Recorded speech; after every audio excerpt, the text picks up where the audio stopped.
Good afternoon, everyone. Happy Chinese New Year. Gong Xi Fa Sai. I'm Connor Cameron, your host for today.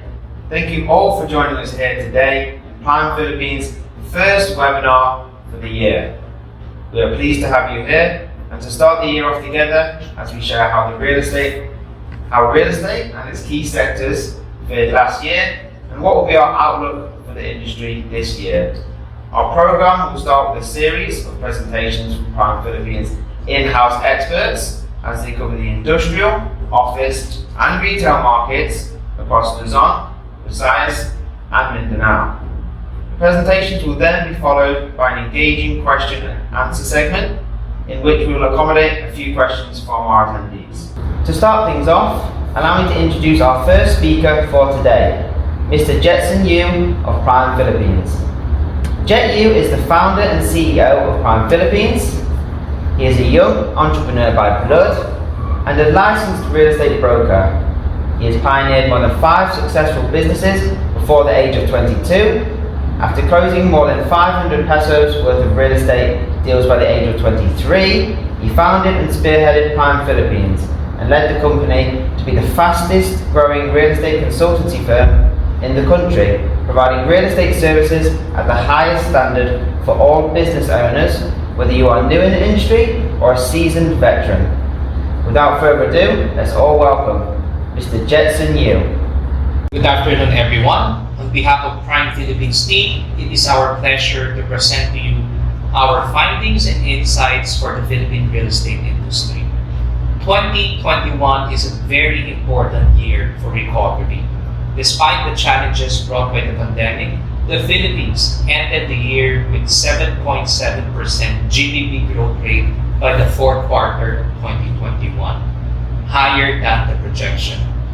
What I'll be presenting today are the key highlights in the real estate industry.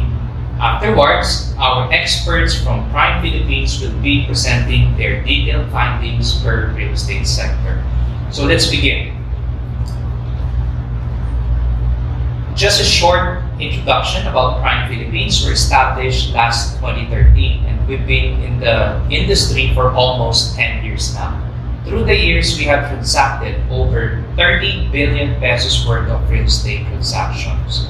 We are also among the top 10 commercial real estate consulting brokerage firms in the country, with over 4,000 clients served across Luzon, Visayas, and Mindanao. We provide end-to-end real estate services from blueprint to building footprint. Shown here are the services that we provide. We've also advised and helped several real estate projects from office, retail, industrial, and township projects. We've worked with occupiers from different industries from food and beverage industry, energy, retail, health and wellness, logistics, BPOs, government, more. So, for today, the 2022 outlook, the highlights of my presentation will cover the land value resiliency, office decentralization, nationwide industrial demand, and the provincial housing demand. Land value resiliency.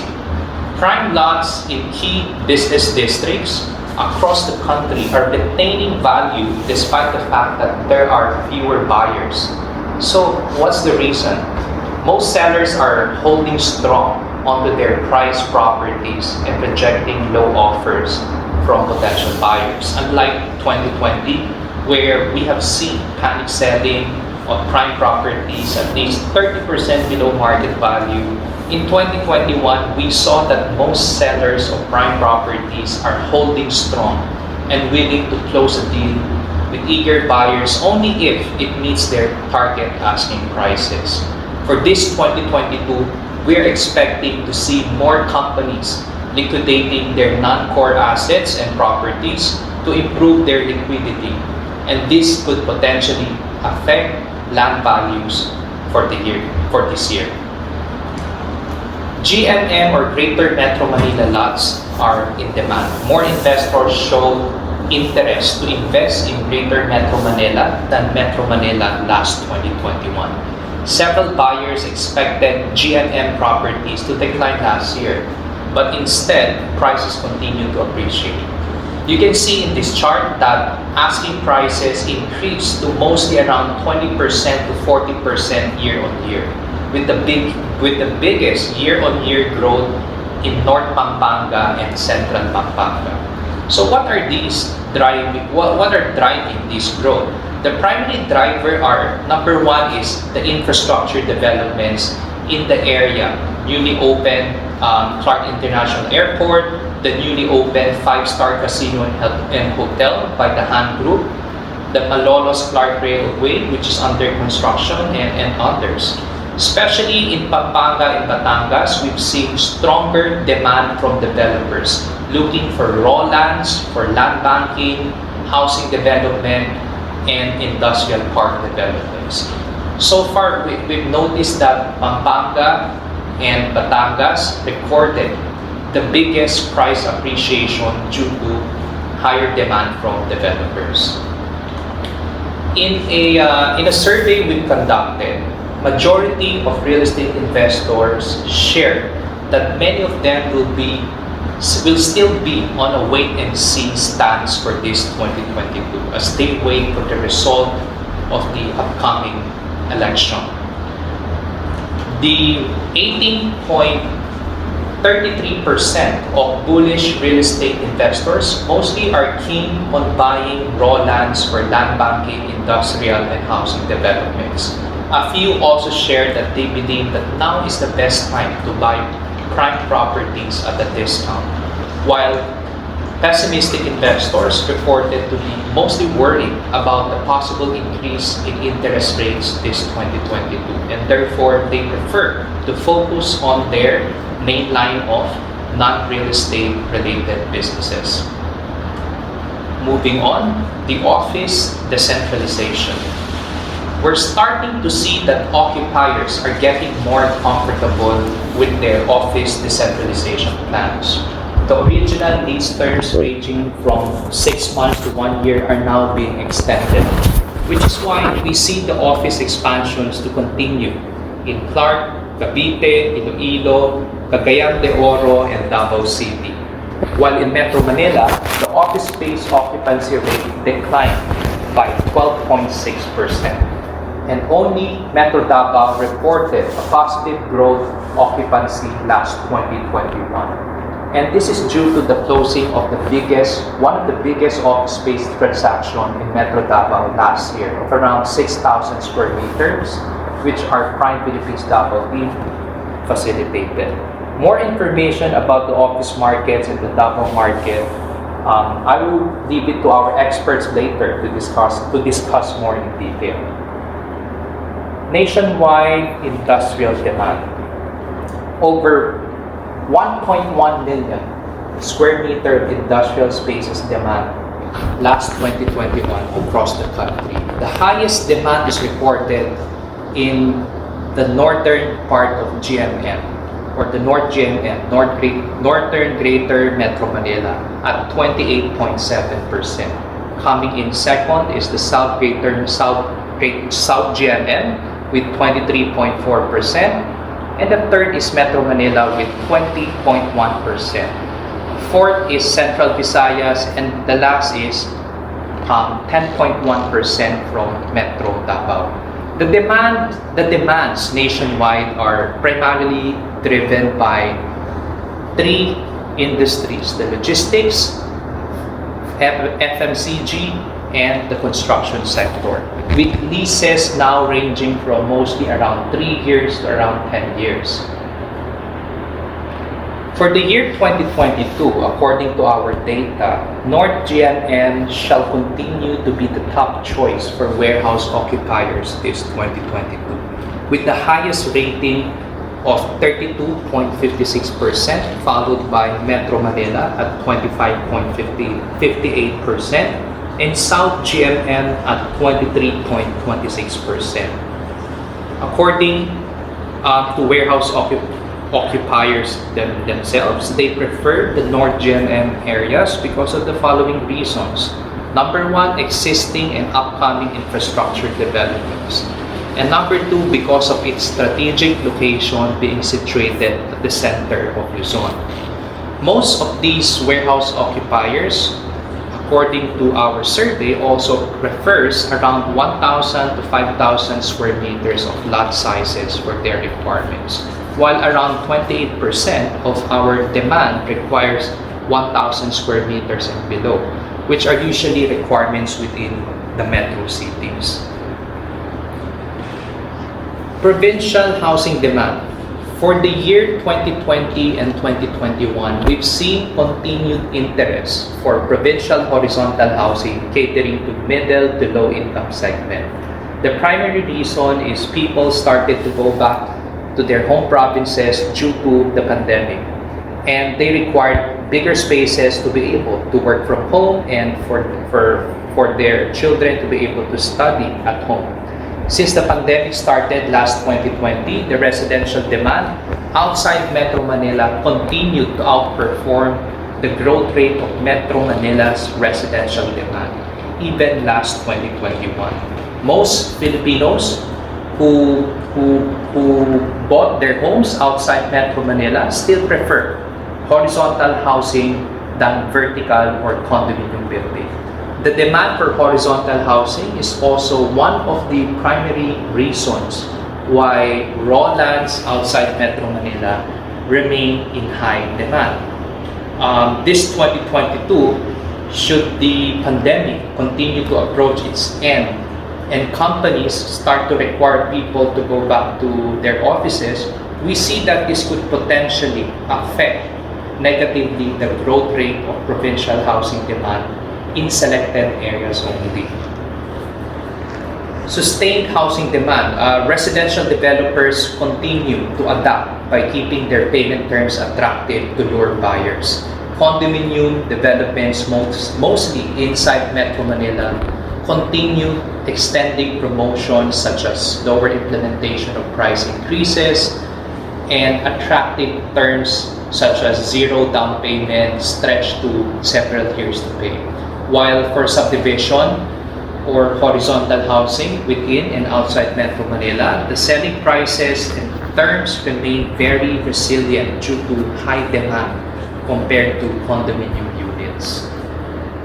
So, for the 2022 Philippine real estate outlook per area, for the office sector, you can see that only Greater Metro Manila will have one of the most active office sector, and this is primarily the areas of Clark, the areas of Cavite, Laguna, where most BPOs and most companies that we are talking to are quite interested to expand their footprints in these areas. Metro Manila, Visayas, and Mindanao will have a fairly stable demand for this 2022. For retail, the Metro Manila retail market will be stable, and the trend of the retailers right now is really going outside inline spaces, and they're starting to prefer moving to standalone developments, or at least pocket developments of small commercial sectors. In Greater Metro Manila, we see that according to the demands that we have gathered this 2022, there's quite a strong interest to expand in GMM from retailers to reach the markets, the residences who have moved out of Metro Manila. So this is the trend. This is the trend for GMM. It's a bright spot for the retailers. Visayas and Mindanao, based on the data that we have from the anchor retailers, the largest anchor retailers, Visayas and Mindanao market seem to be will continue to be challenged by this pandemic. However, we see that this can be only for a short term. By 2023, this could eventually pick up. And for the residential market, Metro Manila again will have fairly stable. Greater Metro Manila will continue to be in high demand, and same with Visayas and Mindanao, which will continue to be in high demand due to also a lack of supply in certain areas near infrastructure developments such as railway, for example, in Bulacan, the upcoming railway. Within those areas, there's a high demand for housing. And for the industrial sector, Metro Manila, GMM, and Visayas and Mindanao all areas are expected to be bullish for industrial sector. Basing it on our data, all of the list of the warehouse occupiers, we've seen that they're very bullish in different areas in order to cater to logistics requirements and FMCG requirements mostly. And for hotels in Metro Manila, we see that this will continuously be a challenge for hotel operators.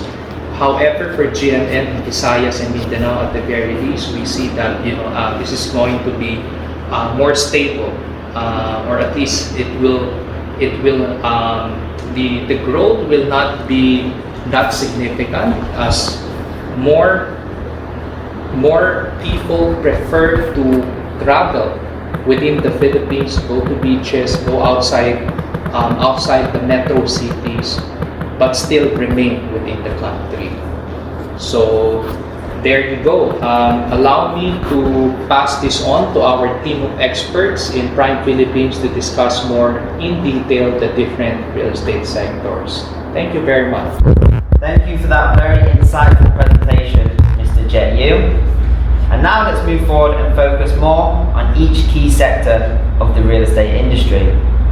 Let's all welcome our next set of speakers as they go further into detail about the country's real estate landscape. Starting with Mr. Cholo Florencio.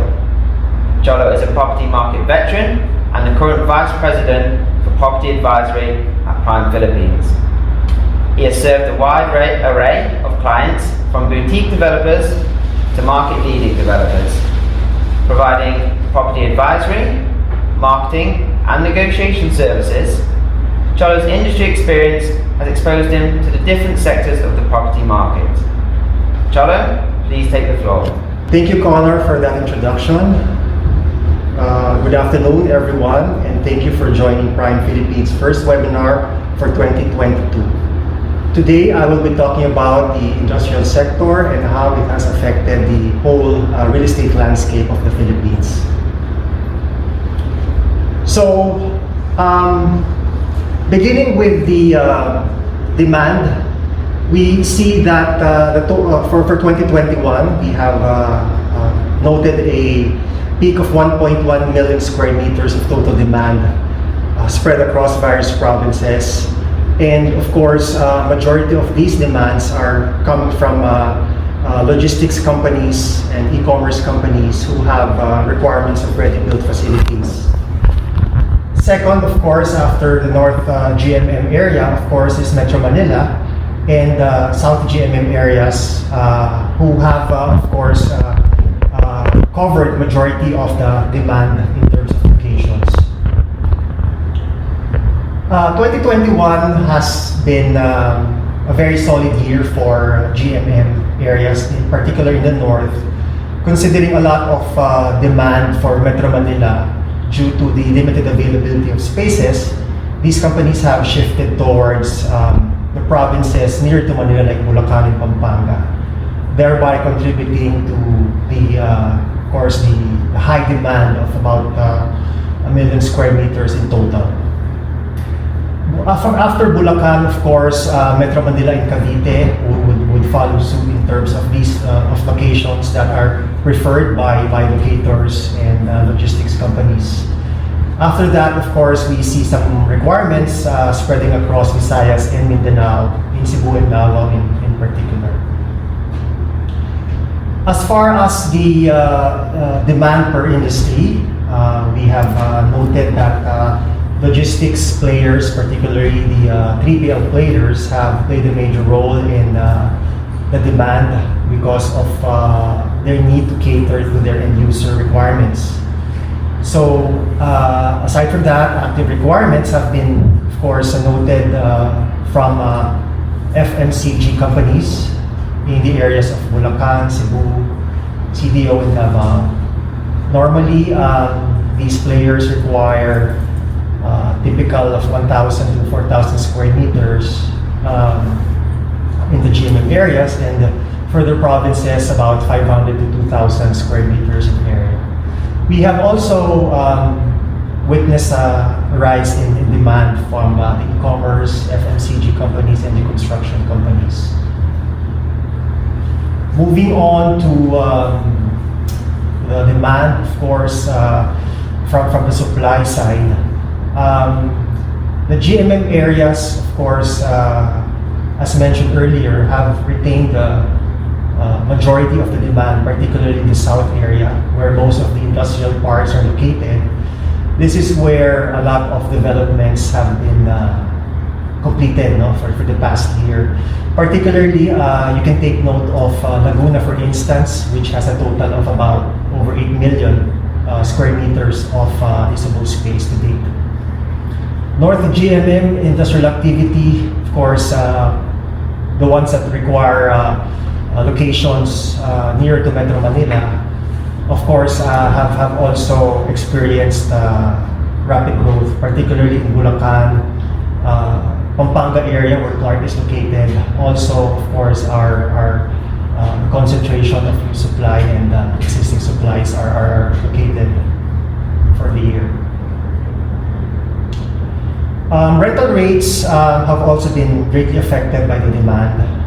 Recent completion of improved warehouses, particularly in Bulacan and Pampanga areas, have contributed to the rising rental rates in the area.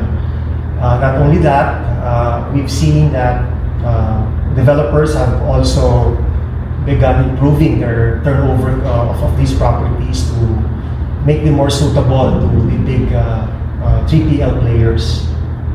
New supply in the South GMM has also been affected. Rates have steadily increased, but a lot of them have been vacant at the moment or that are still ongoing for these negotiations.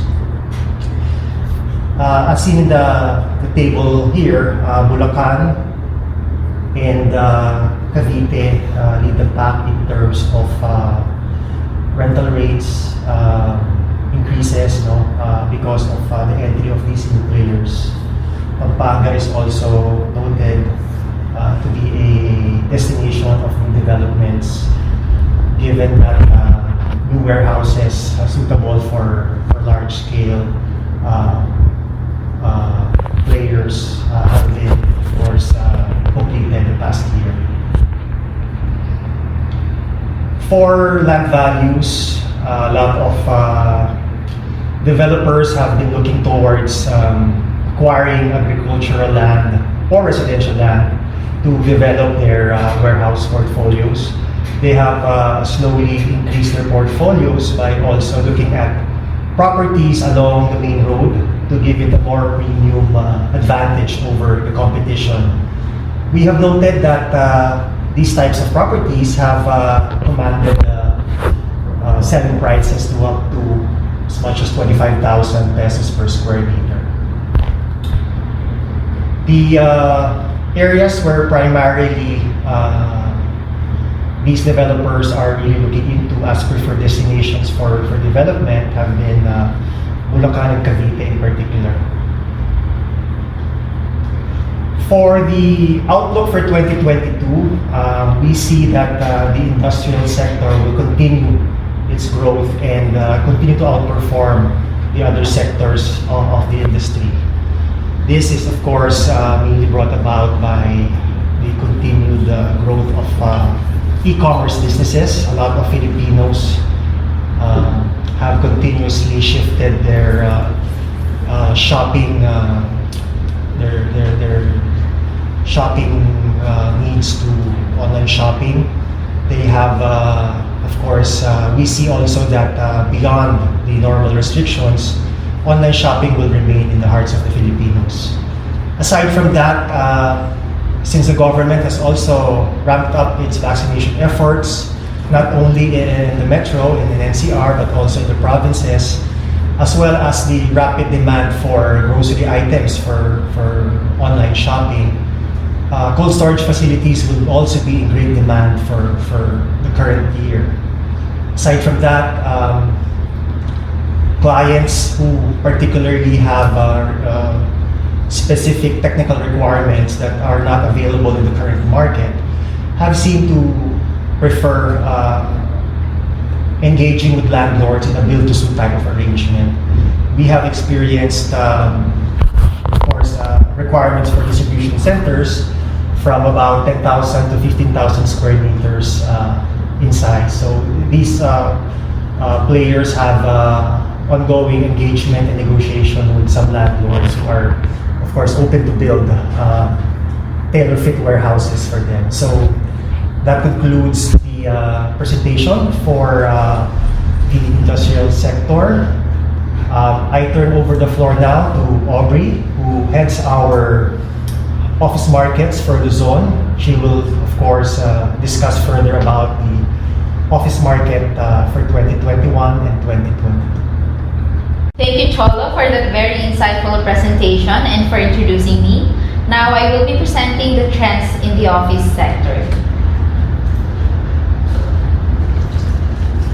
The office supply in Metro Manila is still at 11 million square meters, and we are expecting this to increase within 2022 due to the completion of developments in Makati and Ortigas that were pushed back due to the delays in construction. Upon completion of these office buildings, an additional 2.2 million square meters of office spaces will be added to the supply, with Makati leading the market share of about 26.4%, while Bay Area to lead the supply with the upcoming 540,000 square meters of office spaces. While we're seeing the increase in office supply across office buildings in Metro Manila, pre-commitment of lease rental is still low, unlike pre-pandemic, as locators' requirement now is more on immediate relocation of office space due to downsizing or decentralization.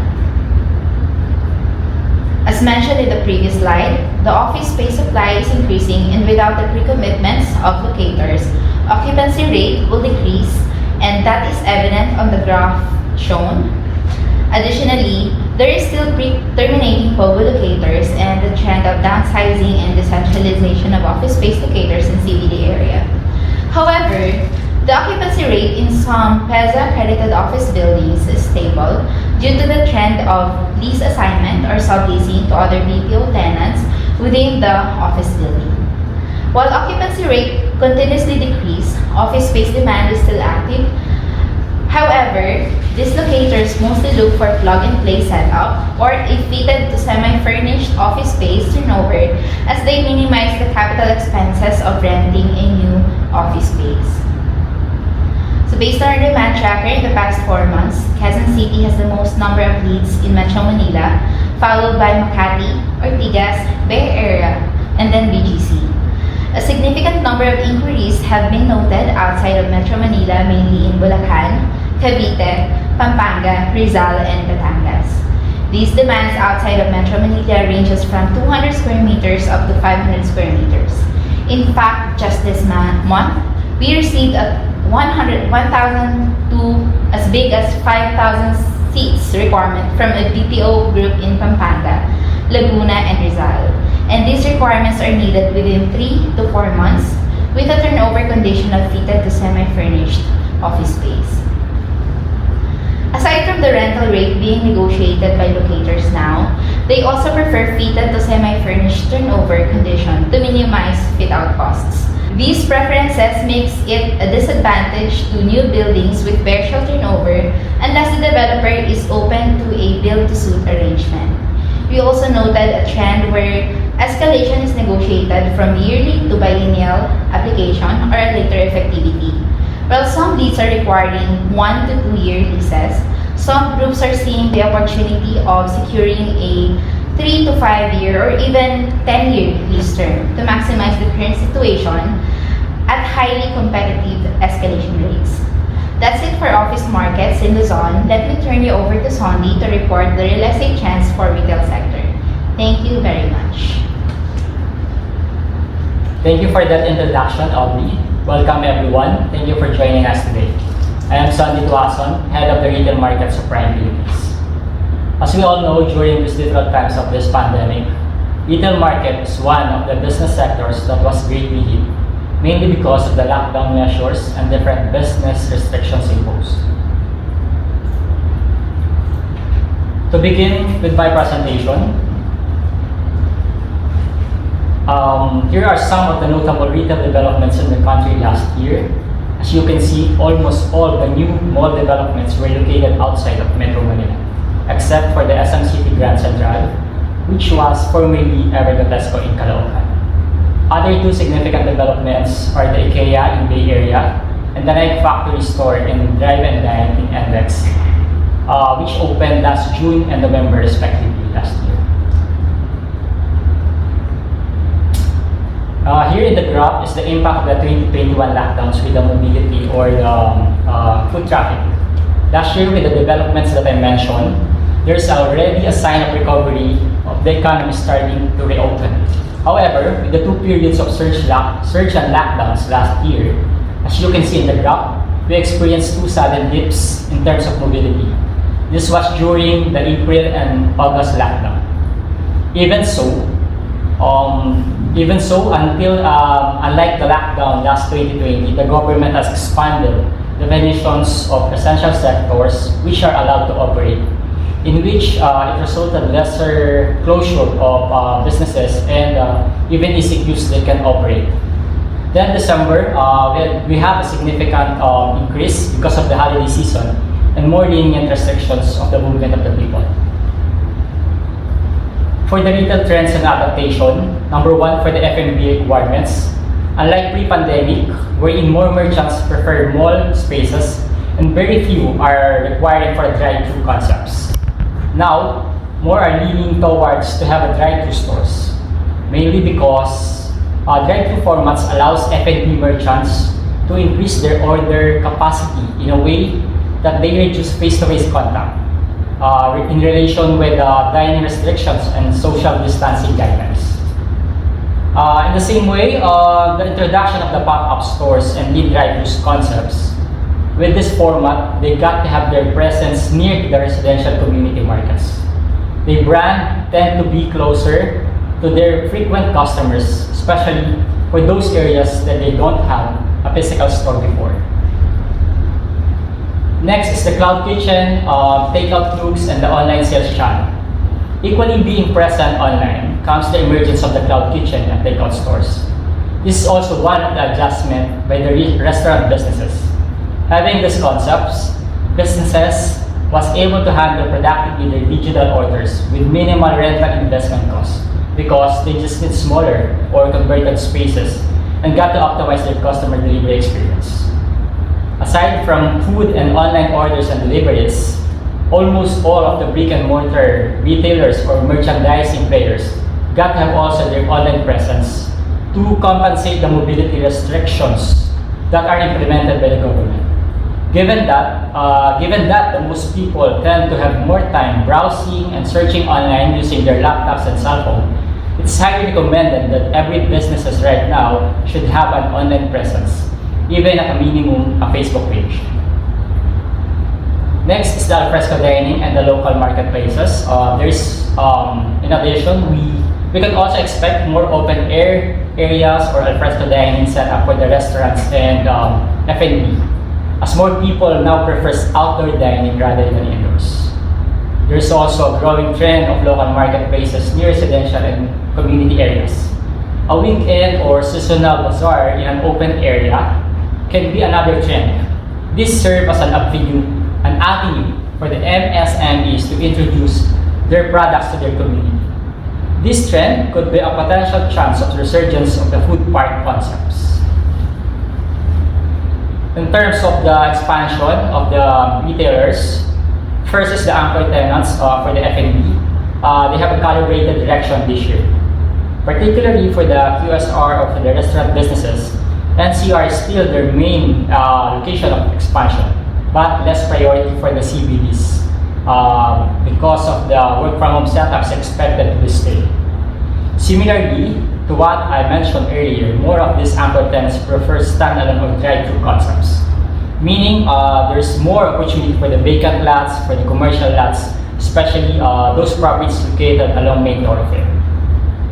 Also, some of these restaurant players became more open with the franchising model, in which their expansion is highly dependent because it gives them more advantage in terms of funding while continuously expanding their reach and location.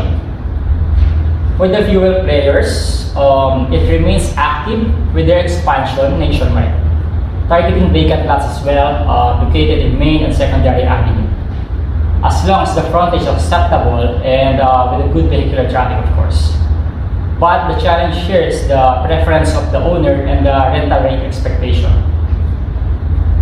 And lastly, for the merchandising businesses, their priority is are outside Metro Manila areas. For overall for the retail sector, with the hopeful desire last year and the optimistic vision this year by retail players and business owners, this 2022 will be a year of recovery for retail sector. One of the main factors with this increased drive is the increased vaccination of the government. With this, I conclude my presentation for the retail sector. Next to me to talk about the Visayas and Mindanao market is Ms. Ruth Coyoca. She is the head of our business operation. Take it from here. Thank you, Sondi.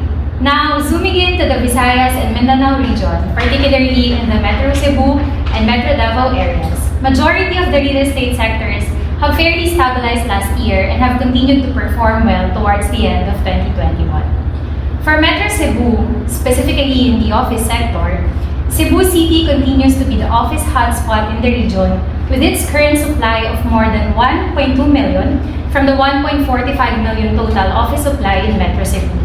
Additional supply is expected to be completed in the next 1 to 3 years with around 200,000 square meters located in Cebu City, particularly in Cebu Business Park, Cebu IT Park, and other areas in the city. In terms of the occupancy rate, Cebu City has shown improvement from its 2020 rate of 80.5% only, while others remain to be challenged, with Mandaue City having 63.9% occupancy rate in 2021 and Lapu-Lapu at 51.9%. Lapu-Lapu City remains strongly hit due to the Pogo exodus from the city and the vacated spaces remaining available. Not to mention, the aftermath of Typhoon Odette has left the city struggling to come back up with unstable internet and electricity. While Cebu and Mandaue City have started to experience a bit of normalcy and have started to go back to business as usual towards the start of 2022, Lapu-Lapu is still slowly catching up with the ongoing repairs of damaged buildings, which will delay the handover of office spaces to potential tenants.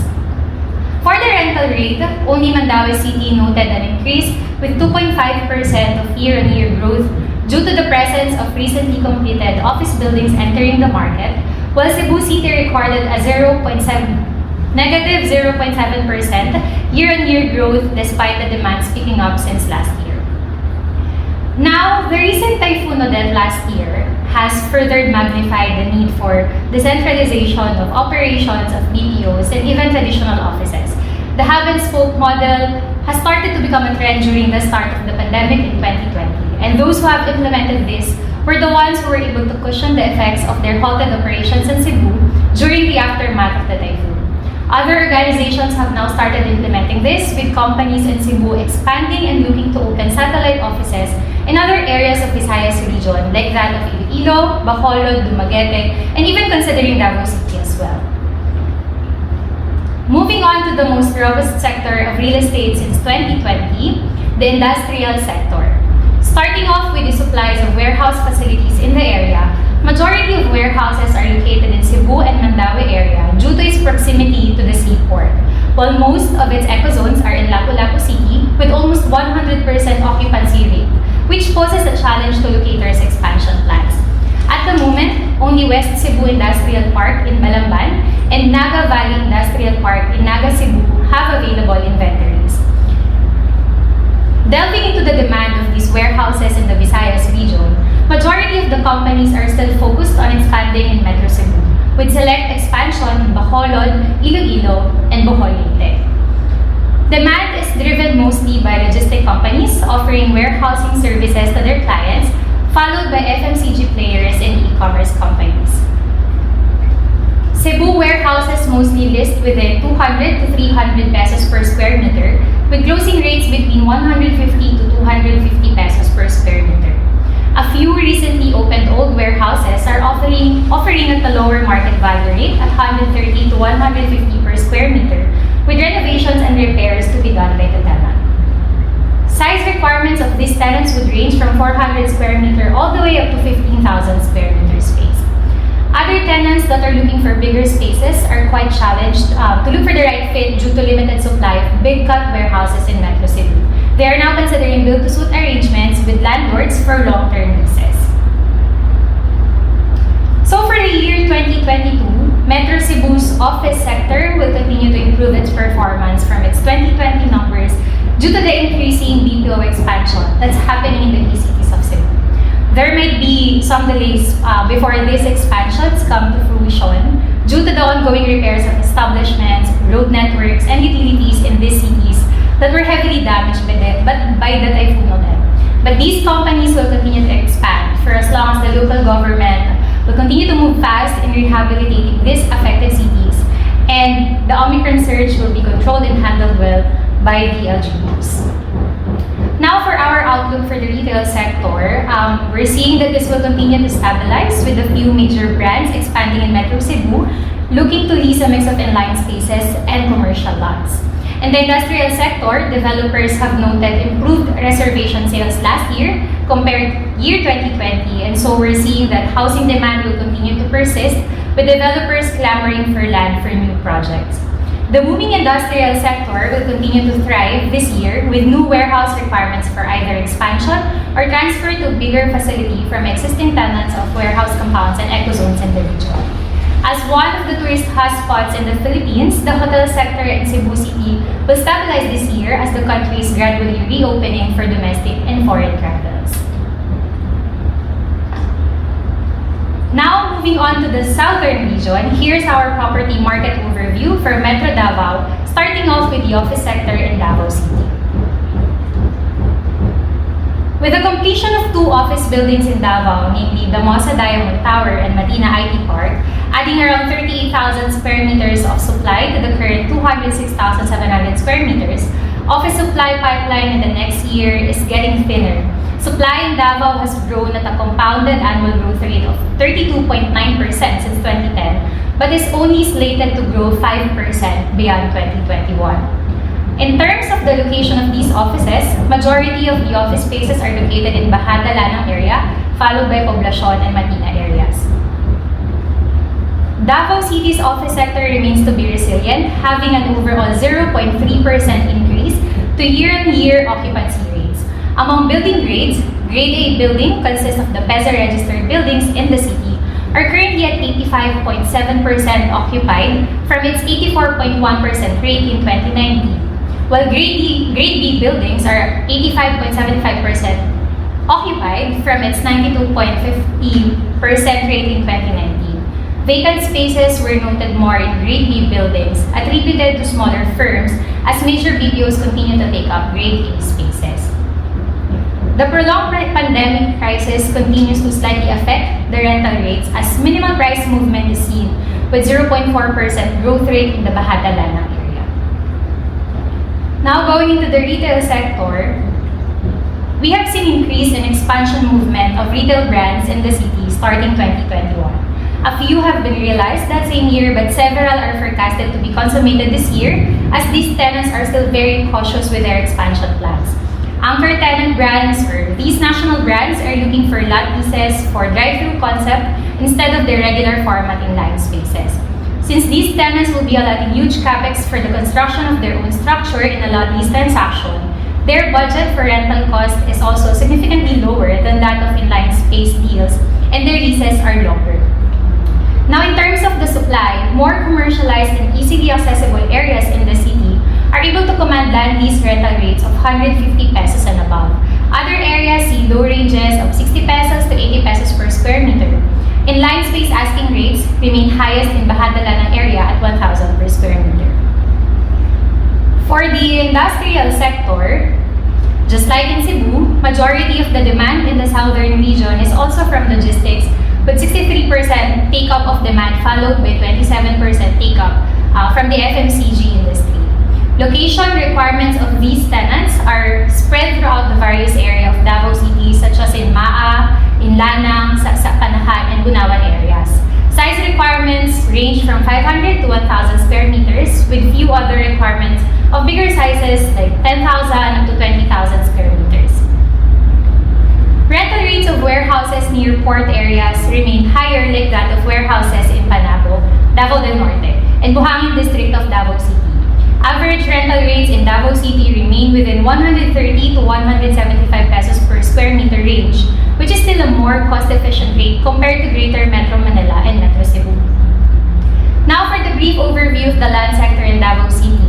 Amid the health crisis since 2020 up to present, there was very slight movement in the selling rate of vacant lots in Davao City.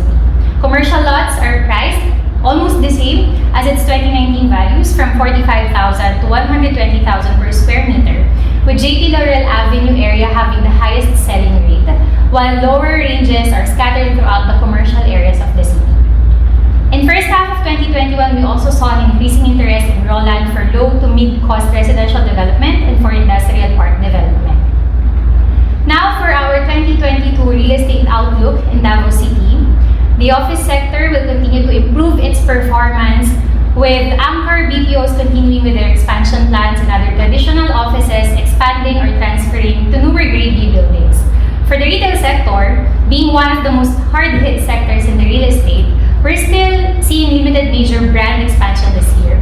But this is an improvement from its 2020 status, where retail brands have totally halted expansions and closed down existing stores. The residential sector will continue to thrive this year, especially the horizontal sector, as people are more driven to purchase house and lot than condominiums for health and safety considerations. In the industrial sector, active warehouse expansion in Davao City will continue to happen this year, with tenants opening up their first warehouse facility in Davao or transferring to a bigger facility of existing tenants in the area from their current spaces in different warehouse compounds in the city. Lastly, the hotel sector in the city will continue to be challenged as events and conventions are restricted due to the pandemic. Hotel operators would have to look for other sources of revenue like quarantine uses, work from home hotel arrangement with other BPOs, and converting function halls as temporary office for traditional companies. Overall, we're seeing improved and brighter performance for select asset classes in the Visayas and Mindanao region this year, 2022. Many organizations have adopted in their new normal business setup and are already familiar with how they should move around in a pandemic or in an endemic situation, so to speak. And this helps them in identifying their real estate needs and planning carefully their expansion plans for this year onwards. On that note, the floor is yours, Connor. Thank you. Okay. Good afternoon again, guys. Thank you all for joining us. And thank you to all my colleagues at Prime Philippines for your very insightful presentations. I hope that everyone attending today has enjoyed them presentations. And now we'll proceed with the main part of our webinar. I'll be the moderator, of course, for today's panel discussion. And for this discussion, we have some very interesting questions, which our team has gathered prior to this webinar. However, should the audience have any other questions, which we don't discuss, you can feel free to use the chat function on the side, and one of our experts will look to give you a direct message back to that. Or likewise, if you put it in the chat along the side, we might actually answer it live on the webinar. So please get your questions in along the side in the chat function. So I'll now introduce our panelists for today's discussion. Our esteemed panelists start with Prime Philippines founder and CEO, Mr. Jet Yu, and he will be joined by Prime Philippines Head of Research and Advisory, Mr. Francis Mina. And last but certainly not least, representing the Vismin region, is Mr. Ricardo Lagdameo. He is the president of Damosa Land Incorporated. And Carrie earned his Bachelor of Arts degree majoring in interdisciplinary studies from the Ateneo de Manila University in 1999. He went on further to earn his master's in business administration from Ivy League institution Columbia Business School, of course, in New York. That was 2008. And with Carrie's leadership, he launched several milestone projects in Davao, such as its first agro-industrial estate, its first condominium project, the first flexible workspace solution in Davao, high-rise office tower Damosa Land Tower, and other mixed-use projects, which includes Agraya, the first master-planned agri-tourism development in the Davao region. So just want to again thank all of our panelists for joining us today. We're going to have a really insightful and interesting discussion for everyone who's tuned in for Prime Philippines' first webinar of the year. So without further ado, gentlemen, let's begin our roundtable discussion. So going on to the first question, I'll actually come straight to Prime Philippines representatives, Mr. Jetson Yu and Mr. Francis Mina on this one. The first question we have for today's roundtable discussion: how would you assess the performance of the Philippines economy and business sector in 2021?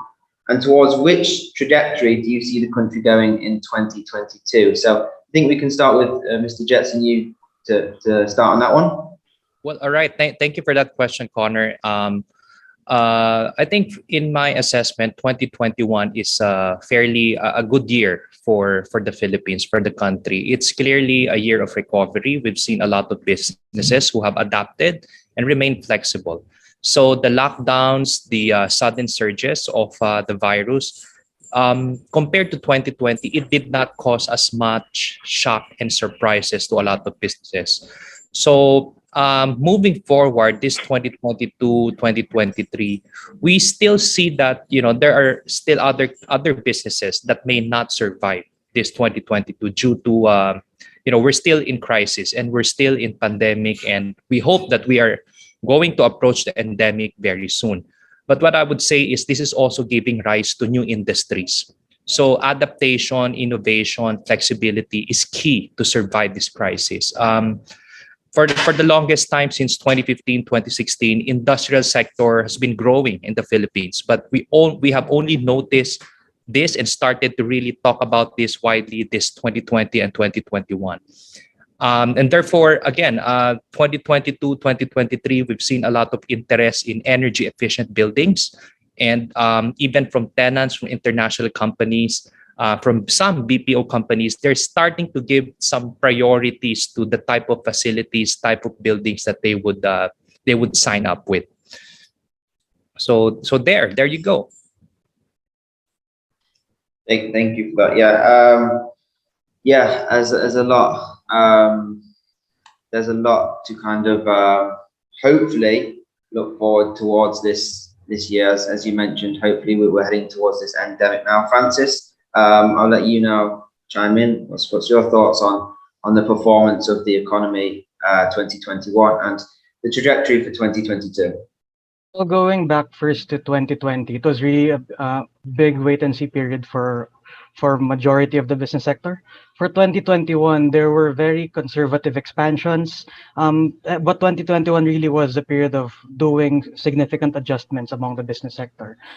Even with our clients in the commercial sector, of course, expansions were a bit limited, but they were still pushing through, especially towards the tail end of the year. It was interesting for us to see that towards the end of 2021, even with BPO groups, they were very much more considering now doing provincial expansions, really looking at what Jet mentioned a while ago about decentralization. So 2022 looks to be a continuity of this. Of course, we have to look at the data and see that within Metro Manila, it's going to be a very challenged commercial sector still. Of course, there are those who are continuing to expand here, but moving forward, we really see potential in within the provinces near Metro Manila and even in the other metros in Visayas and Mindanao.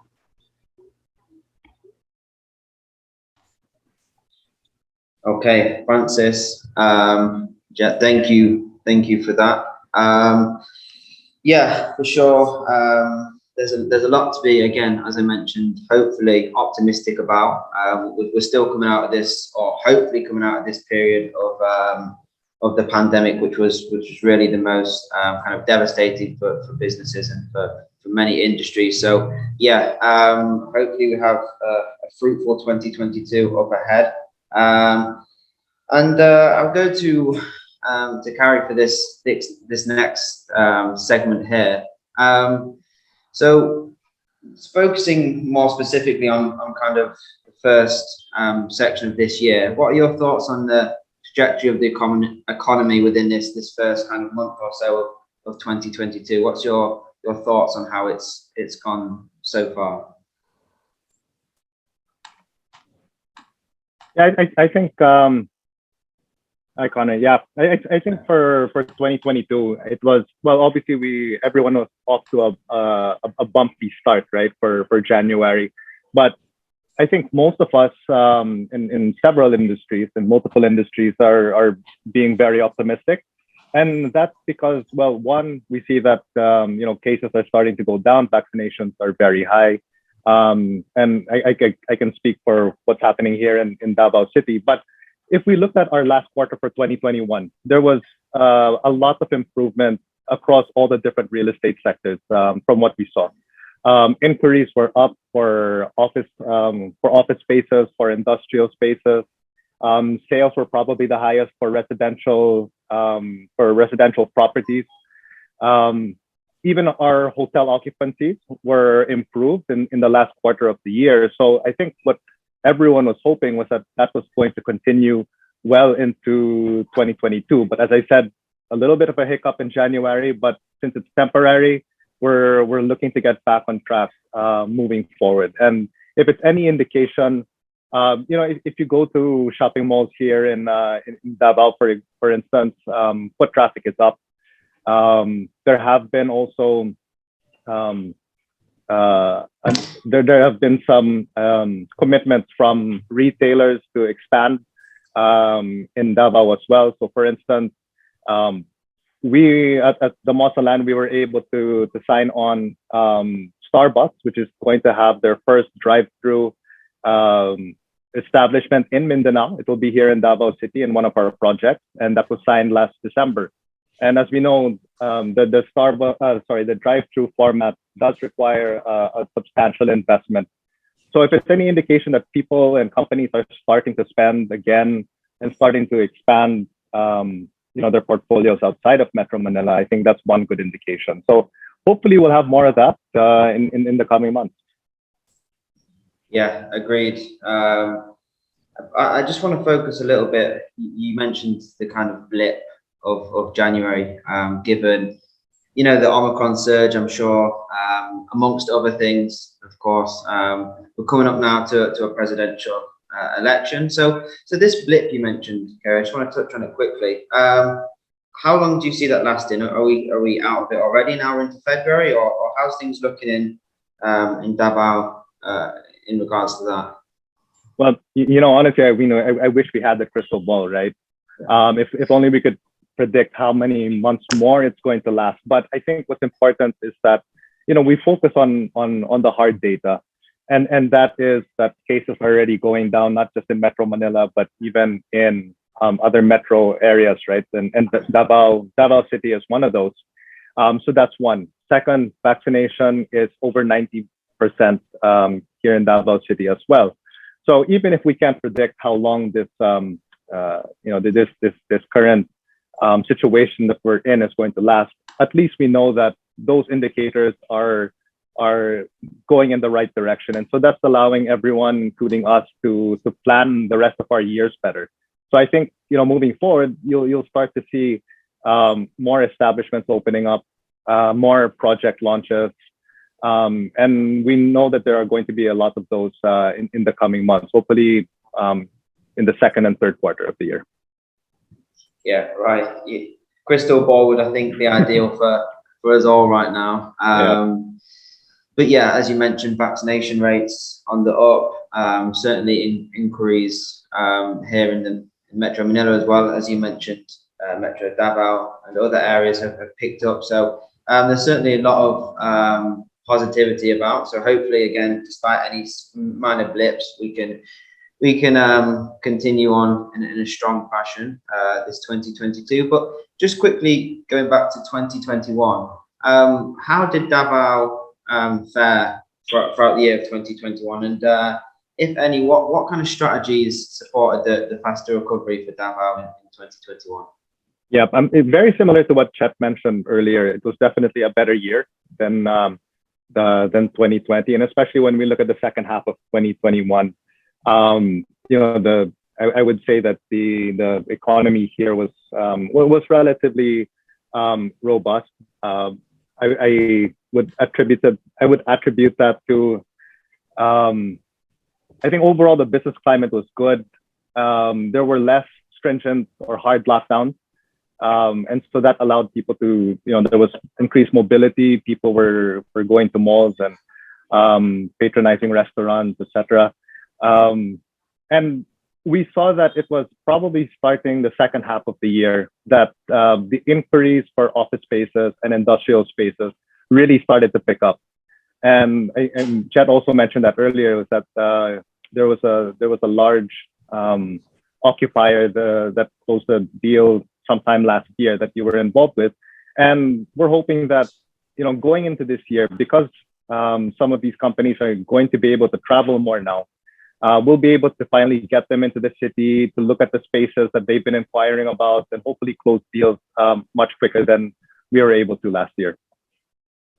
Yeah, agreed. One of our most important things is getting certainly some of our international clients or business partners back into the country, into areas like Davao, so they can really get to grips on the business there. And of course, there's some fantastic opportunities down there as well. So it's positive again to hear that 2021 was a lot better, of course, than 2022, and there seems to be again even more to look forward to for this next year. So last part of this slight segue for you, Gary, is we discussed we're in the first month of the year, of course, and you said there's been a little bit of a blip, but there's things are certainly looking up. What would be your general outlook for Vismin region for the whole kind of 2022? Definitely positive. And I think you guys summarized it as well. Most sectors are going to probably have a good rebound this year. I think I agree as well that probably the hospitality or the hotel sector will have a couple of challenges. But for December, some hotels actually had very, very good occupancy. So we're hoping that can continue. We're hoping that with added mobility, MICE events can continue. We're hoping that the corporate guests will start to return. So in general, we see a lot of bright spots for 2022. I think again, if it's any indication, we have some of our industrial locators starting to come back. Those that were on a wait and see over the last few years, but now because they're more confident to travel, they've been coming back, and some of these meetings are actually happening within the month, and we're hoping that they can get their factories up and running. Same for the office sector. We mentioned earlier that the inquiries are up, and these have been very serious inquiries. And we're looking. What we're seeing is that these office locators, mostly BPOs, will probably set up additional offices, not necessarily to replace operations in Metro Manila, but to expand their operations, whether they're in the city already or whether it's new BPO locators that are coming in. So in general, we're excited for 2022. As we say, I mean, how can it get worse than 2020 and 2021? Gosh, I hope not, right? So we're looking for a good rebound. Yeah, agreed. Things can only get better, as they say. And based on the earlier presentations from our Prime team, as well as this conversation here, I think we all have that outlook that things certainly are getting better. Carrie, sorry, I'll just stay with you one more minute because you've had a question from the audience, and I'm going to ask all three of our panelists this, but I'll start as I'm with you here. Going back to the industrial sector, the increasing number of warehouses being constructed all over the country, of course, has been one of the driving factors of kind of growth within the industry during this pandemic. But is there a possibility of an oversupply when it comes to the industrial sector? For Vismin, what would you think? Is there a possibility of that? I think that's always a possibility. You're correct. There have been a lot of warehouse projects that have been constructed over the last couple of years. in our case, what we're focusing on is not just warehousing per se, but in our industrial park, we're looking to use these warehouses as well for factory use or for processing, right? So our locators can actually rent out what we call them RBFs, or ready built facilities. So not just to use them for storage and for warehousing, but they can actually bring in their equipment and process whatever it is inside of these warehouses. So it's a way for them to de-risk their investment, to lower their upfront capex, and of course, what we're going to see is, for the next few years, there will be those occupiers or locators that are still going to be a bit more cautious with their spending. So we're trying to that's one way that we're trying to position our products as well, because you're absolutely right. There might be an oversupply. And well, of course, we hope not, but definitely with the number of warehouses that are going up, there's so many options out there, and we're competing not just with Davao and Metro Davao, but with everywhere else in the country as well.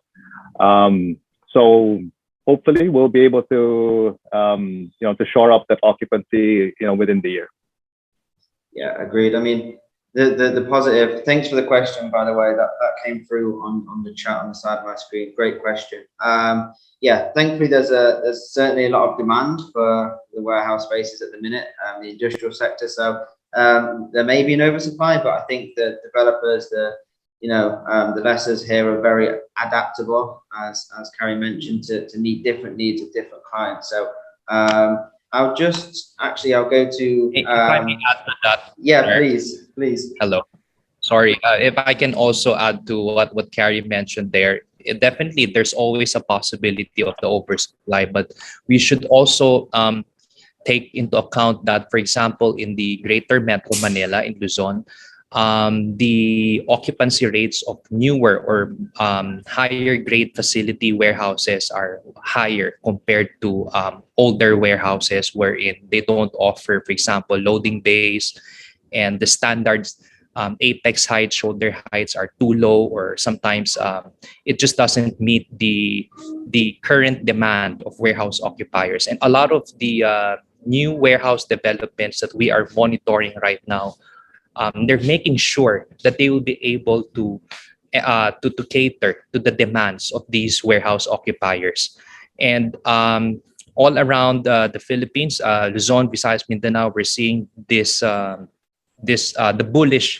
bullish growth demand for warehouse across the Philippines. And in some areas, I would say, in some parts of Luzon, there's already too much. I think there's a possibility that there would be too much industrial parks that's coming into the market in the next 2 years.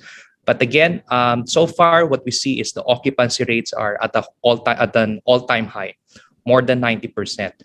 And it's just that, of course, as a developer, you kind of you forecast that the demand will continue in the next 2-3 years, and therefore you'll be ready to catch those opportunities when the time comes.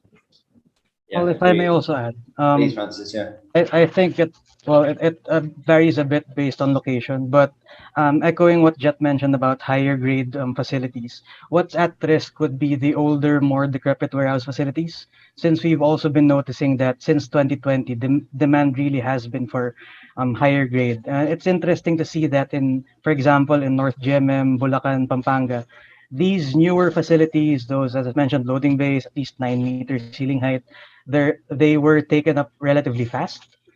Now, what's interesting is for the Visayas and Mindanao area, specifically in Mindanao, we actually have a shortage of these quality warehouses. And with the supply we're seeing, there are still those who are pushing through with standard older format facilities. I'd say those would be more at risk. So if we're looking at developing warehouse compounds, we look more towards really addressing these specific requirements of these locators right now. So it also falls within positioning, I'd say. Yeah, I mean, one thing I'll just touch on there, Francis. You've all mentioned, or certainly yourself, Jet mentioned this kind of shift towards more modern warehousing facilities. What's the driver behind that, other than the obvious, people want a higher quality facility?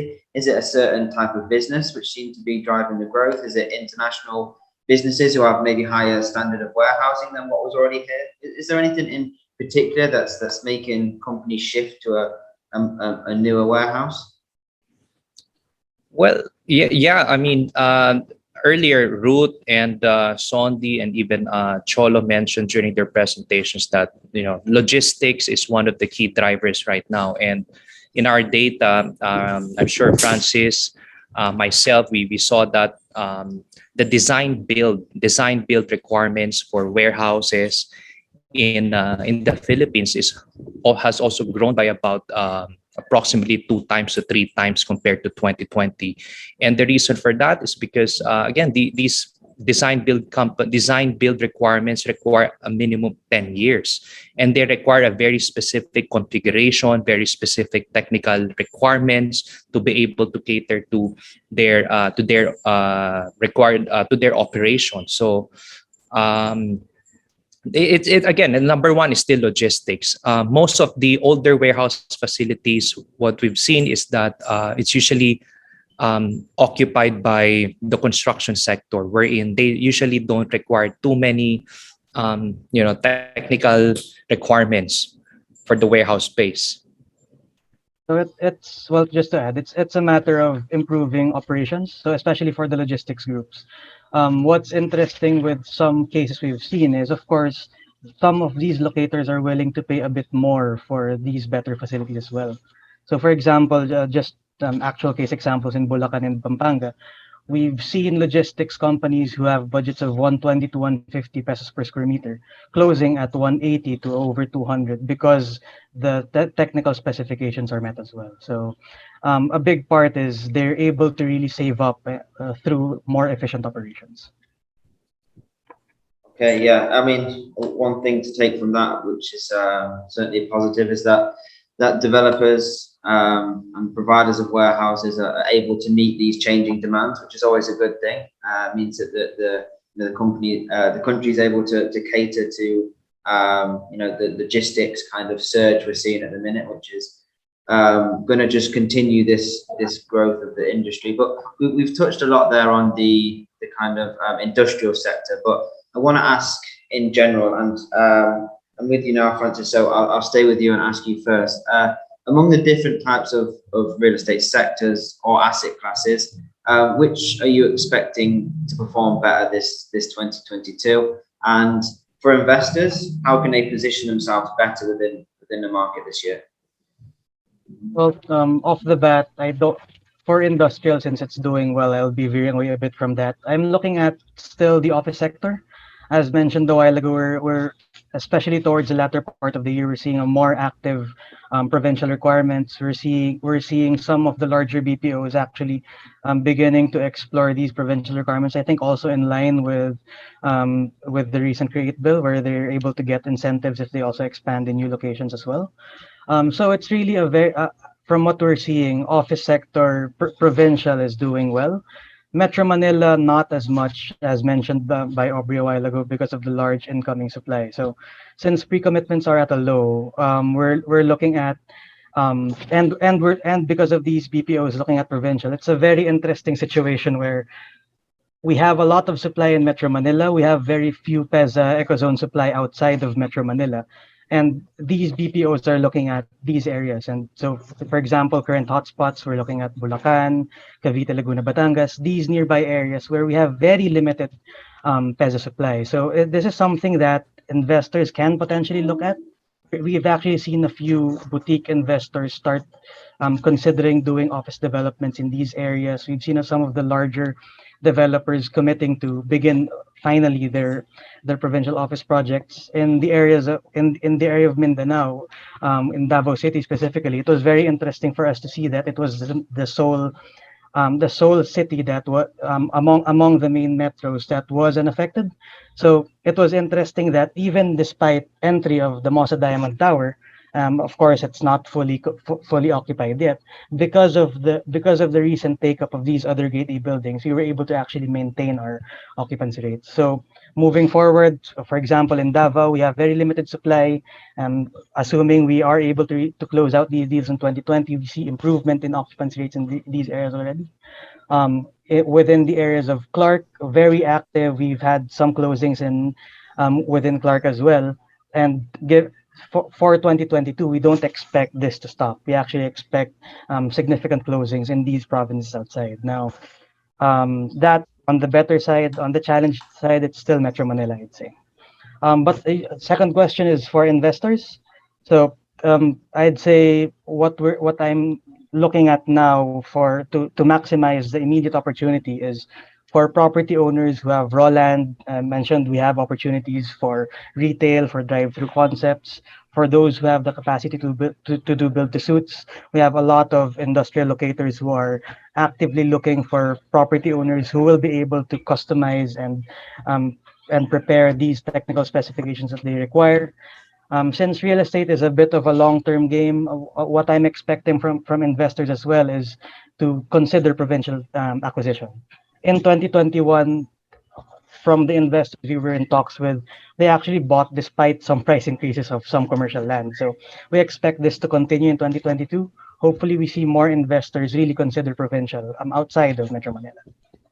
Interesting. Thank you, Francis. And Jet, I can see you nodding a lot to what Francis is saying there. So what can you add to that outlook?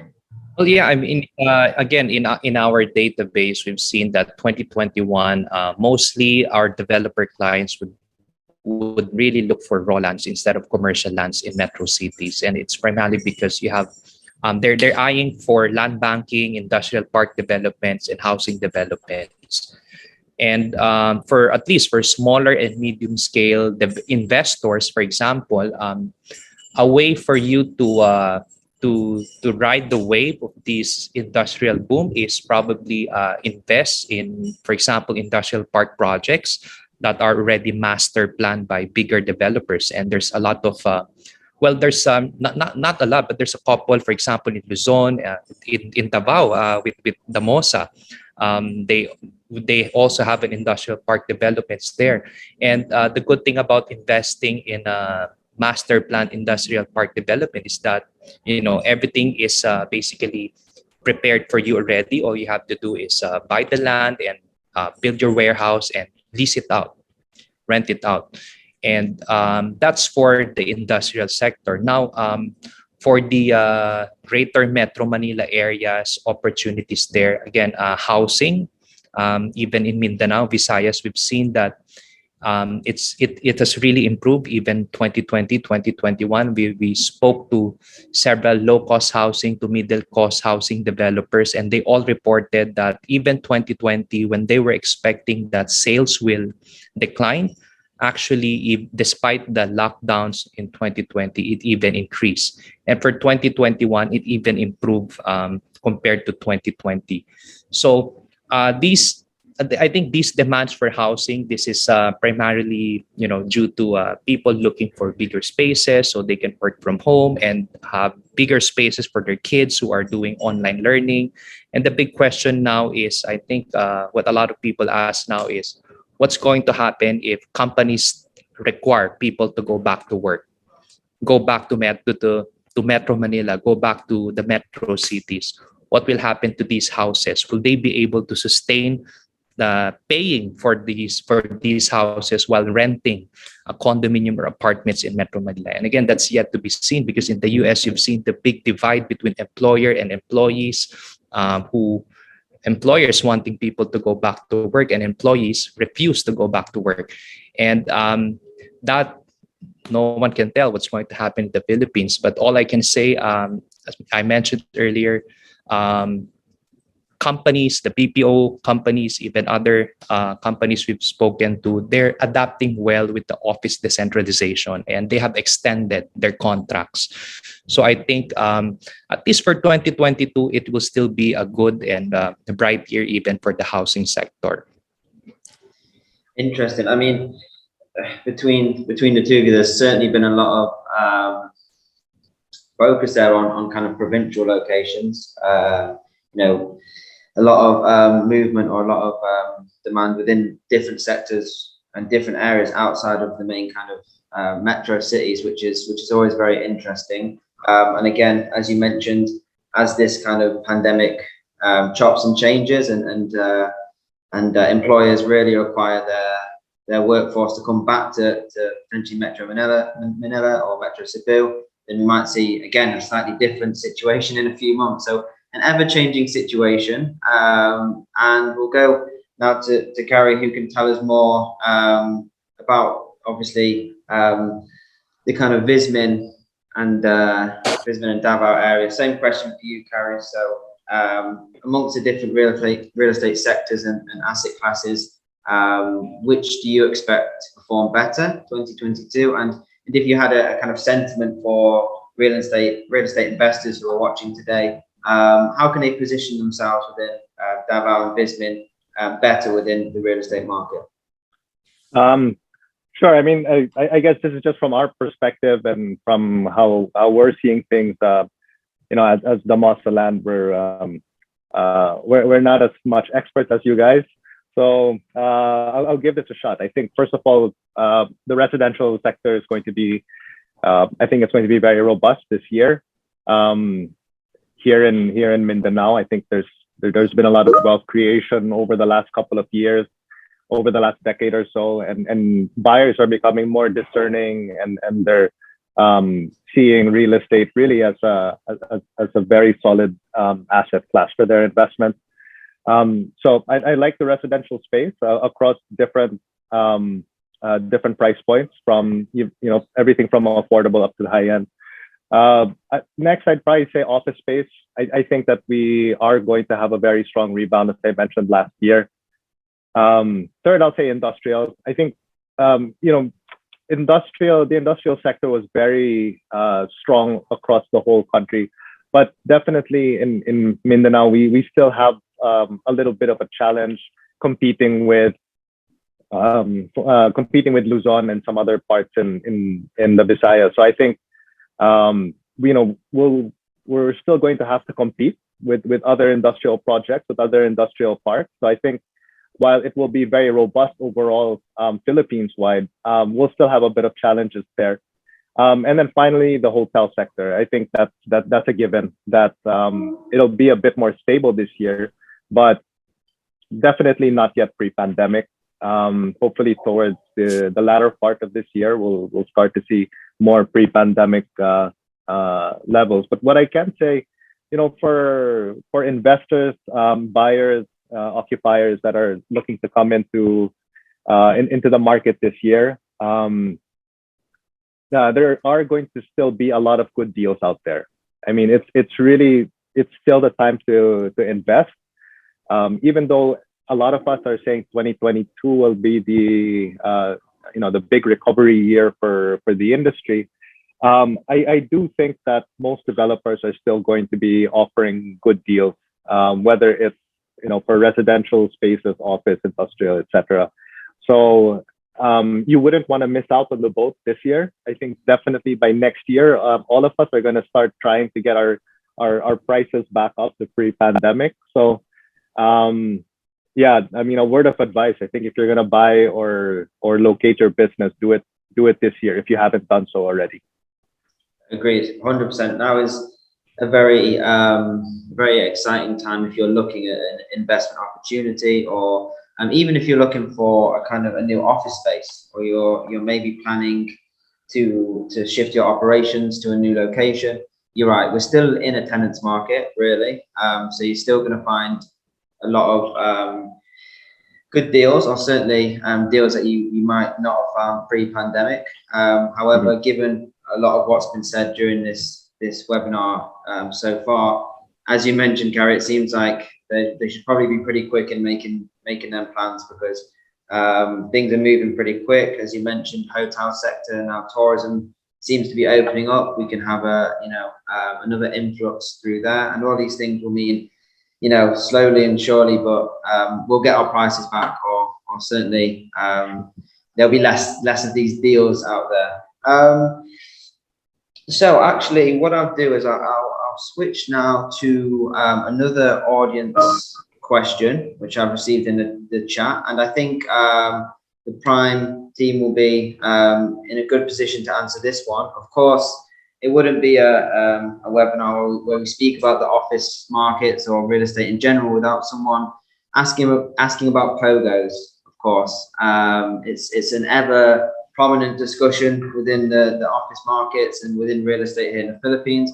Of course, we went for a huge kind of pogo boom a few years ago. They took up huge chunks of office spaces across Metro Manila and the whole of the country. And then, of course, we had a lot of changes and that demand, and they left the country. Long story short, but the question is, what's the outlook for pogos? Would we see somewhat of a pre-pandemic level, or any sort of demand in return over this year or into the future? I think Jet, you'll probably be well clued up on this one. How do you see the pogo industry this year? Well, the pogo sector for the past 2-3 years, it's been very challenging. The past 2 years since even before the lockdown, and I think the lockdown even added to that many challenges that they were facing. So at least right now, what we have in the Philippines, we're seeing about 20 to 30% of the previous pogo that remained in the country, and most have already opened their operations abroad. And we've asked a few of them who've already moved to other countries, and they said that they're quite comfortable where they are. And when asked about, let's say, that this is the pogo industry is also somewhat, affected by politics and upcoming election.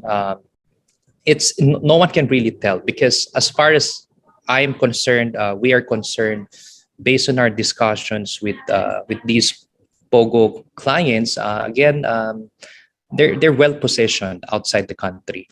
And in case, there will be an opportunity in the Philippines, then hopefully there will be new players, right? That can also expand their local pogo operations in the country. But when we're talking about the others who have already moved out, it would be challenging to bring them back into the country. Yeah, agreed. I mean, a good point, really good point there is, and we discussed this. I remember Prime Philippines team discussing this internally just a matter of weeks ago about how this upcoming election, and the results of this could very much be, a decider on where the pogo market moves. Will there be enough incentive for them to shift back here from, as you say, their new kind of locations in which they seem to be comfortable with? So it's certainly something that's worth keeping an eye on. Francis, is there anything from your side of things that you've heard or that you expect with the pogos this year? Well, the question was if it's going to go back to pre-pandemic levels of demand. Yeah. Well, conservatively, I don't think we should rely on speculative pogo demand at this point. So, and a lot of the challenges in occupancy rates in offices were driven by this pogo exodus. So it's a bit difficult to just rely on this. So it was mentioned by Ruth, I think, a while ago, where Lapu-Lapu heavily affected by pogo. Interestingly, Davao wasn't affected as much because they were not open to pogos in the first place. So if they come back, it's going to be a welcome boost for the current office stock in Metro Manila. But otherwise, I think we really have to plan ahead, thinking that if they come back, it will not be pre-pandemic levels. Yeah, agreed. I think to expect anything to be pre-pandemic levels at this point is, as optimistic as we'd like to be, it's we shouldn't hang our hope on anything returning to the kind of pre-pandemic levels, or certainly not until we have some sort of solid data or insight on it. So, Carrie, is there anything on your side from Visman and Mindanao region you'd add for pogos? No, and just as Francis mentioned earlier, he hit the nail on the head that we never really had major Pogo players in Davao. So I mean, for all the office developers, the focus was always on BPOs and multinationals. So he correctly said it. I mean, it never really had an effect on us. So if they come back or not, I don't think it'll make that much of a difference for the office sector in Davao. Yeah, I agreed actually. And if you look at the kind of the office occupancy levels across certain areas of Metro Manila where the Pogos were so prominent, and then you compare it to some of the areas of Metro Davao, it gives you a good indication about how the activity was there by the drop that we saw over here. So yeah, great question again from the audience, and I do have more questions coming in on the side here, which is great. Everyone can keep sending their questions in, and we will try and get to them. I'll just go back to our programmed questions, and then I'll get to one of the questions in the chat, and we'll try and cover everything, because there is certainly a lot to discuss, and there's a lot that people want to hear about. But again, before we go to these questions from the chat, I have our next scheduled question. And this one is more of a, not just 2022, but a future outlook. So let's say in 3 to 5 years from now, how do you see the country's economy and real estate sector faring? So in kind of general, next 3 to 5 years, real estate, the economy itself, the country as a whole, and which aspects specifically of this health crisis have had the most impact and will continue to have the most impact, within these next few years. So Carrie, finish with you. So we'll start on you with this one. I guess, I mean, personally, I would, of course, I'd love to be very bullish over what's going to happen over the next couple of years, but there's still a lot of factors that we don't know about, which one being the elections, right? So I think that's going to be one factor. But in general, I think it will be better because you're coming off two very tough, challenging years, right? You're coming from a pretty low base. So I think over the next couple of years, we should have quite positive growth. But if I go back to the real estate sector, one major contributor, or what's going to continue to contribute to the development of this sector, I believe, are REITs, right? And there have been so many successful REITs over the last 2 years during the pandemic, and these REIT companies are I believe they're mandated to invest back what they raise over a very short time period. So you can imagine how much investment is going to be put back into the industry over the next couple of years. And if I'm not mistaken, a lot of real estate companies are actually considering going the REIT route. I mean, for those that are not yet listed. So, you're going to raise a lot of money. It'll be plowed back into the industry. And then the investors are also going to be investing into those REITs. So, the other day, I just can't remember who was being interviewed, but I saw it on a news article when they showed their stock picks for the year. A good number of them were actually real estate companies. So you can just imagine, across the board, across all the different asset classes of real estate, there is going to be major investments. Yeah, I agree. We saw some massive REITs towards coming up towards the end of last year and the start of this year. So, and again, the reinvestment back into the industry could be massive. Second part of that question, which I'll ask you, is in terms of what we've experienced during this health crisis. So maybe you can relate it specifically to Mindanao or Visayas or the country as a whole. What's happened during this health crisis that you would expect maybe to continue to impact us for the next few years? Is there something in particular? I think one trend that we hope to see more in Mindanao are green projects. Damosa is one of those companies that are staunch, supporters or advocates for green buildings, for green construction, solar power, and things like that. it's something that we had been doing already over the past couple of years, but that increased or that revved up during the pandemic. I do believe that that's going to continue, and that more players are going to start getting into ESG across the whole Mindanao, not just in Davao. I know some companies are doing it already in Cagayan de Oro. So I think that trend is going to continue, and that's something that's going to benefit everybody. Agreed. It's definitely, there's certain things throughout this whole, quite awful crisis that maybe will be seen as silver linings as we move forward, right? I think you're right. These type of projects will be one, and Damosa Land are certainly very much involved in that. So we look forward to seeing how that progresses. And I'll move over to the Prime team.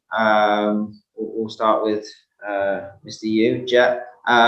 Same question, 3 to 5 years from now, how do you see the country's economy and maybe the real estate sector in particular faring? Well, I guess same with Carrie. We're starting from a very low position right now in terms of the economy, especially 2020.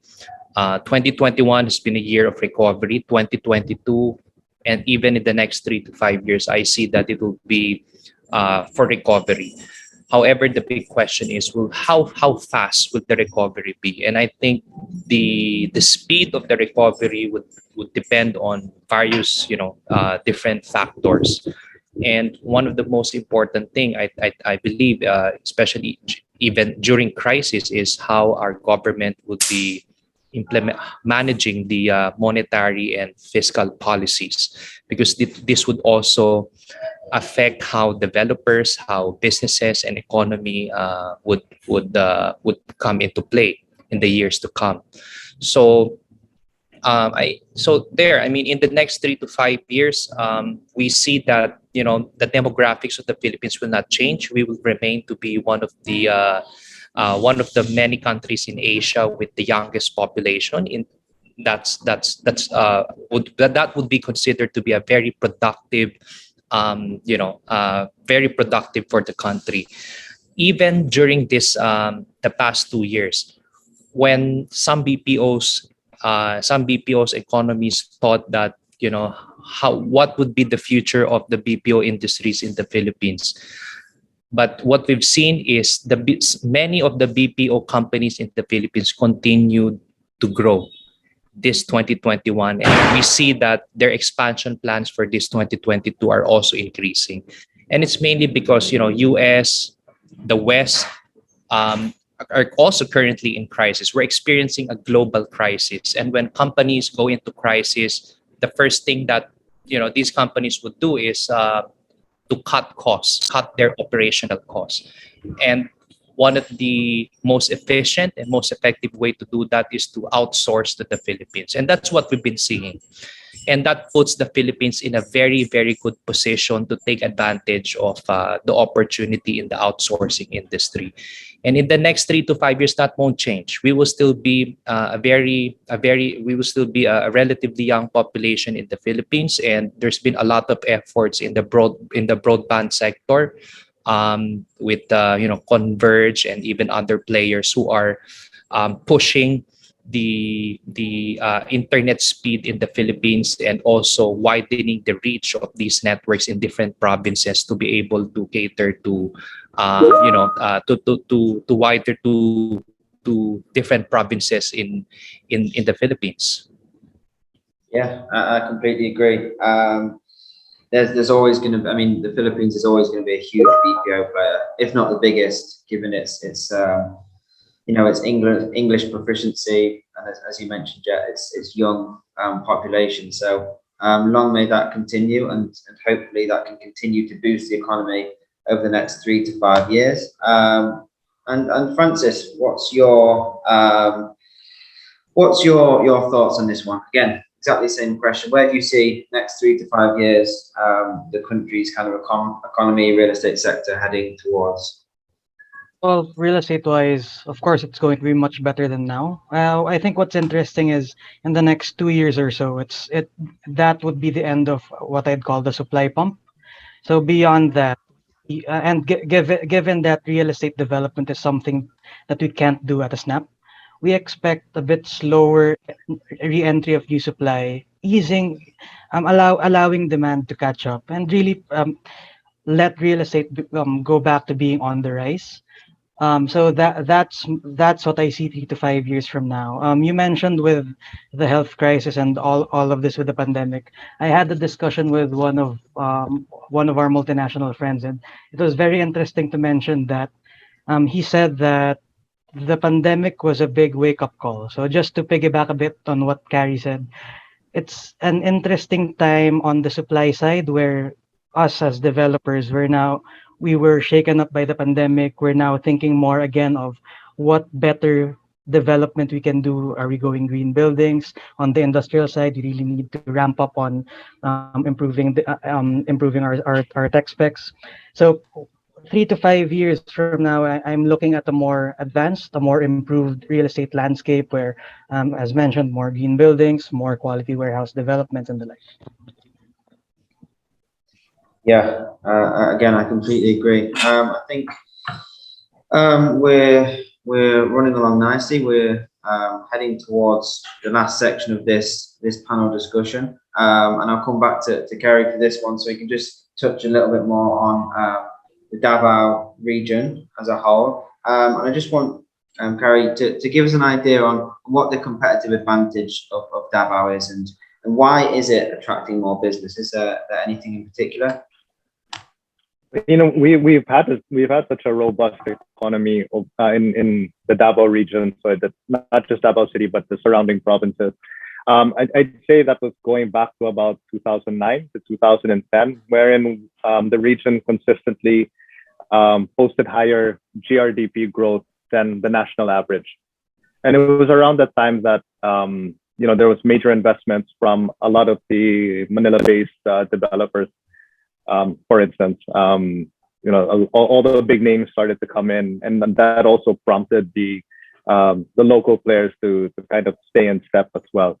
A big reason for this is, Davao is a pretty big economy, 1.7 or 1.8 million people living in Davao City, but when you take the region as a whole, it's 5 million people, so it's a very big addressable market. Another thing that's going good for us here, I think, is infrastructure. Infrastructure in general has been pretty decent compared to other places. I mean, the road network here in Davao and even in Mindanao is quite good. We also have major projects that are currently ongoing. So when you look at of course, the real estate sector is something that has been really growing over the last couple of years. But then when we look at even other industries, agriculture still continues to be very strong. Manufacturing, it's one of the emerging industries in our region. Trade is also quite good because we have good port facilities.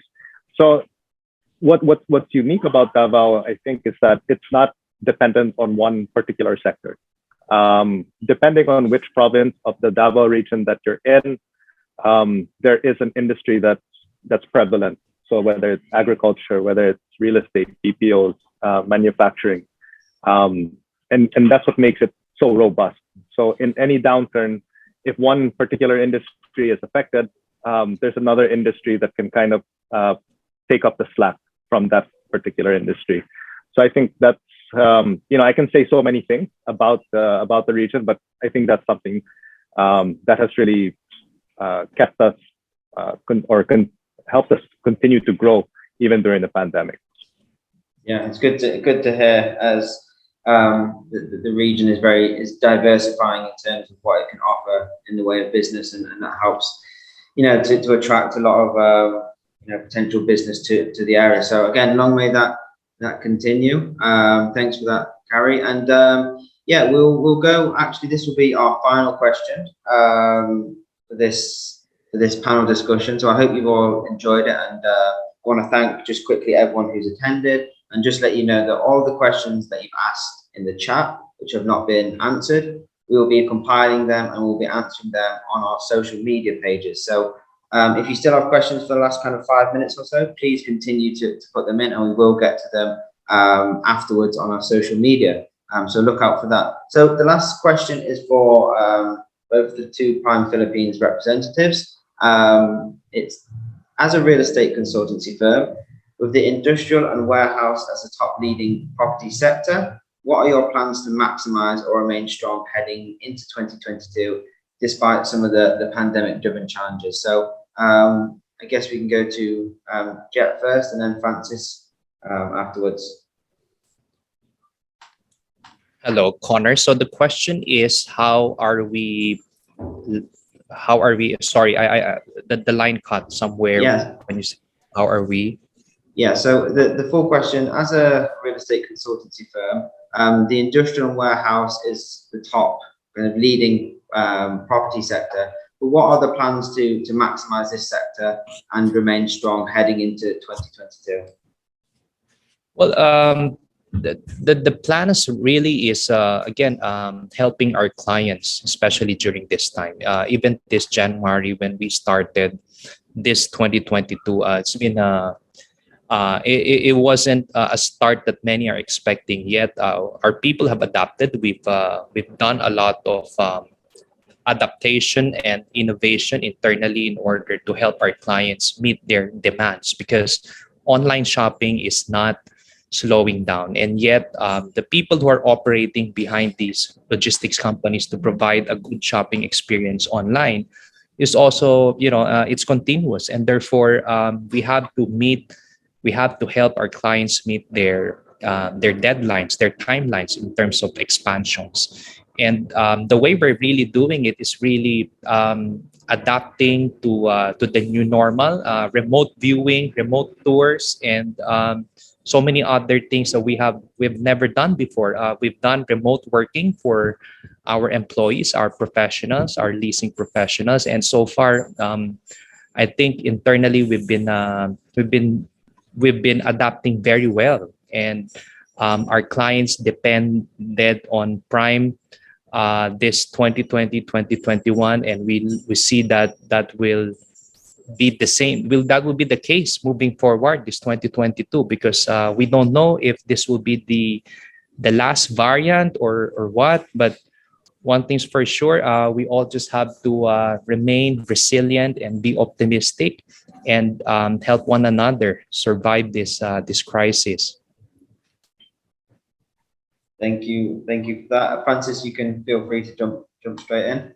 To remain strong within 2022, I don't think we will be veering away from our main focus of really focusing on emerging markets. These secondary, so to say, areas. It was interesting for us back in 2020 and 2021, where for a period of time we had very few transactions in Metro Manila and more provincial.